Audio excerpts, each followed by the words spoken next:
Hello from Steve at Federal Military Parts, talking a little bit today about door fit and what makes new doors fit or not fit so well. First of all, on our door, you'll see that because of the C-pillar here that we have on this door, which is a functional C-pillar for both soft doors and hard doors, it's a little bit different than most of them out there. It's wider here at the top than it is down here at the bottom.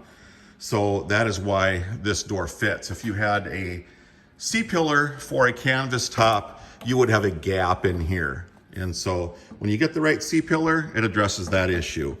The second thing is the latching of the door. They should latch super easily, just like that.